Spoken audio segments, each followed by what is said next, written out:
This week, one options decision made me over $1,800 better off. One trade I made, one trade I didn't make, and both of them taught the same lesson. Cover calls are not just about getting paid every single week. They can be part of a much bigger system, a tax efficient system, a wealth building system, a system where options account earns and the tax-free wrapper owns. This week, my SOFI shares are getting called away. I've been paid 4 times on the same position, and the ZETA trade I deliberately didn't make this week probably saved me thousands. So today I'm going to walk you through exactly what happened, why I made the decisions, and why this might be one of the most powerful tax optimization tools nobody ever talks about. This is Funded Fridays episode 5. Quick intro if you're new here. I'm Lawsy. I retired at around 33 years of age. I sell cash secure puts and covered calls every week using my Tasty Trade and Robinhood accounts. Then I document the real trades, show the receipts, the real money, and the real decisions all on this channel. But before I do, remember guys, this isn't financial advice. I'm not a financial advisor. This is all just for educational and entertainment purposes. We show you the how here, but the why is always yours to decide. Right, the big one. My SOFI covered calls are getting called away today, and the full wheel cycle has closed almost perfectly. This is the kind of example I love showing because it takes the wheel strategy out of theory and into real life. Not a textbook, not a diagram, but a real position with my real shares, with real premium, showing you the real outcomes. So let me walk you through it. About 4 weeks ago, I sold a cash secure put on SOFI. We sold it for the $16.50 strike price. 8th of May was the expiry date, a week. The premium collected around $98 net into my account. Now, remember, when we sell a cash secure put, we're basically acting like the insurance salesman. Someone pays us a premium because they want the protection. They're saying, if SOFI drops below $16.50, you have to buy my shares from me at $16.50. And we say, fine, I'll take that deal because I'm happy to own SOFI at that price. If the stock stays above $16.50, brilliant. I get to keep the premium. If the stock drops below $16.50, also fine. I buy the shares at a price that I was happy to pay for them anyway. And that's exactly what happened with this. SOFI dropped below. I got assigned 200 shares of SOFI. They landed in my account at $16.50 price. Now, here's the part that nobody explains properly. That premium that I collected to start with when I sold that cash secure put, it doesn't always show up the way that you expect. On Robinhood, that premium basically disappeared from the realized profit page. Gone, almost as though it never happened, vanished. And when that first happened, I remember thinking, hang on a minute, where's my money gone? But it hasn't gone anywhere. When a cash secure put gets assigned, the premium becomes part of the cost basis. So it's not treated like a separate little profit sitting there on its own. It quietly reduces the actual cost of the shares that you've just bought. So even though I bought the shares at $16.50, my real cost basis wasn't $16.50, it was closer to $16 flat. That premium took about 50 cents off the cost of every single share. And this is the stuff they don't teach you. Nobody sits you down at school and says, right, lads, here's how assignment affects cost basis. You find it out by pressing the buttons yourself. So now I'm sat there with 200 shares of SOFI with an effective cost basis of around $16. And that moves us into phase 2 of the wheel. Selling covered calls round 1. I sold the $17 strike on the 15th of May expiry, and I collected $22. Round 2, I sold the $16.50 strike, 22nd of May expiry, and collected another $28. Round 3, this week, I sold the $16.50 strike again, 29th of May expiry, and I collected $54. So in total, I collected $104 from covered calls. Add that to the original premium from the cash secure put, and this one position has paid me 4 times. One on the way in, 3 times whilst holding the shares, and today. SOFI closed around $18.50, up over 9% on the week, I think it was, something along those lines. My $16.50 covered calls are deep in the money, which means those shares will be getting called away. Now, some of you will be sitting there and think, oh no, you've lost your shares. I don't see it like that. Not in this account. This is the income account, remember. This is not where I marry my stocks. This is where the stock pays the rent. So let's add it up. Put premium when I entered, about $100. 3 rounds of covered call premium, $104. Shares are called away at $16.50. $3,300 comes back into the account from the collateral of the shares. That's the exact same amount I paid for the shares when I was assigned. The net profit on the full wheel cycle was $204 in about 4 weeks on roughly $3,200 of actual capital deployed, once you account for the original premium, of course. This is around 6.4% in just 4 weeks. Annualize that. And yeah, I know annualizing weekly options returns isn't perfect because markets don't move in a straight line and, nothing's guaranteed. But just for context, that's the sort of pace that starts to get silly. From a phone, from a desk, while life carries on. That's the wheel strategy. Sell the put, get paid. Maybe get assigned. Sell the call, get paid again. Maybe get called away. Cash returns, repeat. Every step you're getting paid. It's constant income. Every cycle you learn something new and it teaches you. It teaches you everything that you need to know along the way by just doing it. And when you do it on stocks that you actually want to buy anyway, the whole thing starts to feel completely different. That is only half the story, because here's where the tax optimization bit comes in. I also own SOFI shares inside my stocks and shares ISA, or my tax wrapper.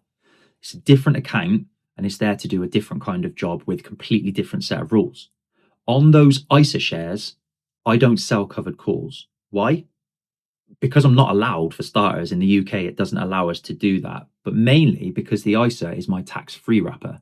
This is where I want long-term ownership and stock appreciation. That's the account where I want the compounding to happen without HMRC tapping on my shoulder every 5 minutes asking me for their cut. So while my Robinhood shares are getting called away at 16.50, my ISA SOFI shares, they're just sitting there. I still own them. They're still compounding. They're still getting the full move up to the 18.50. And every penny of growth inside the ISA is tax-free. That's the whole system. The income account's the engine, the ISA's the vault. The Robinhood account is where I'm happy to take premium, get assigned, sell calls, recycle capital, and keep the machine moving. The ISA, on the other hand, is where I want to build long-term wealth. That's the distinction that matters.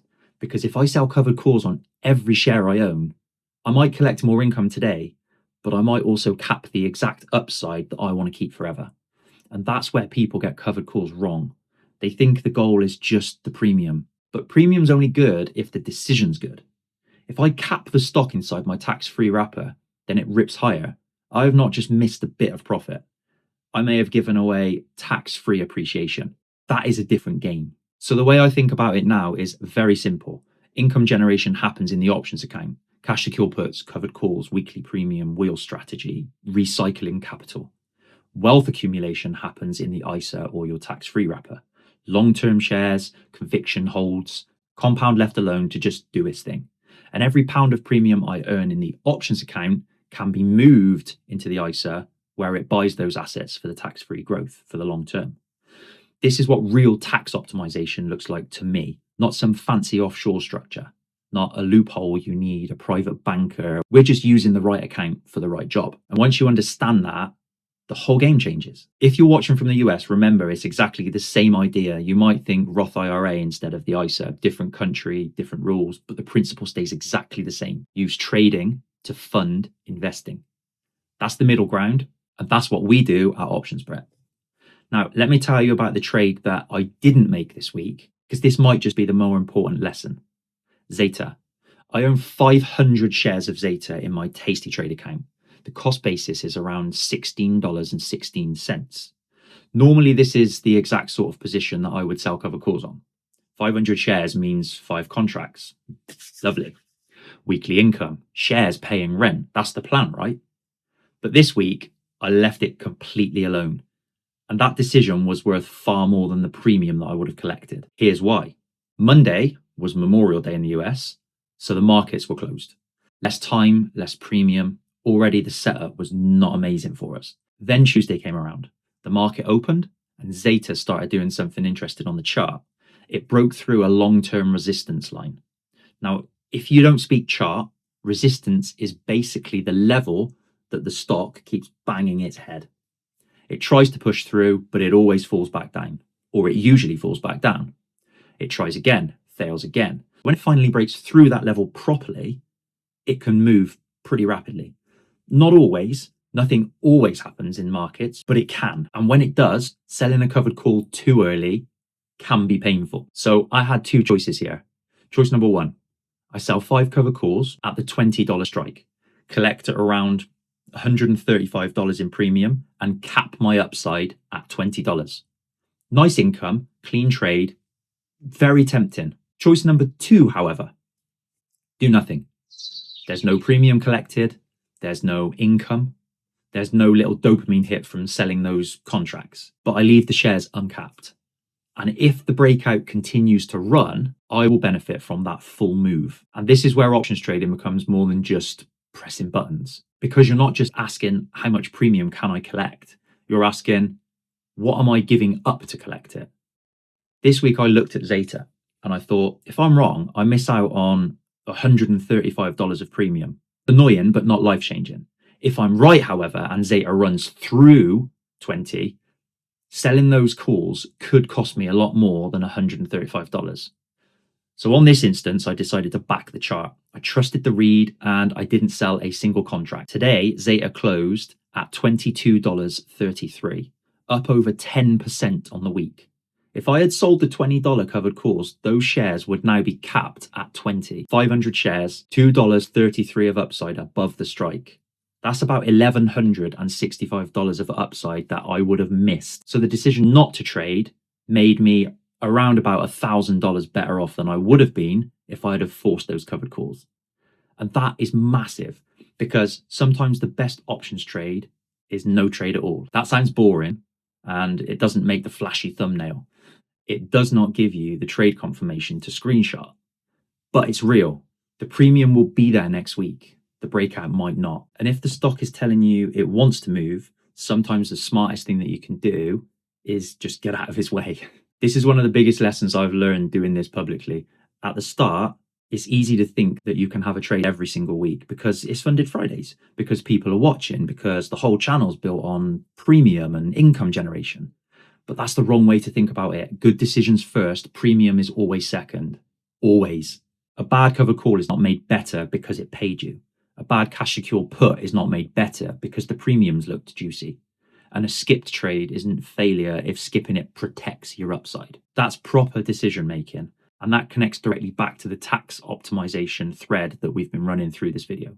Because tax optimization is not just about the account wrapper, it's also about behavior, your behavior, the stock's behavior. It's knowing where to generate the income, where to hold the growth, when to take the premium, when to let the shares breathe, when to cap the upside, and when to say, just not today. A covered call can be a brilliant tool, but if you use it at the wrong time, on the wrong shares, in the wrong account, it can quietly rob you of the exact wealth that you're trying to build. That's why I like to separate the jobs. Options account earns, tax-free wrapper owns again. And conviction positions, especially when they are breaking out, they deserve a bit of room.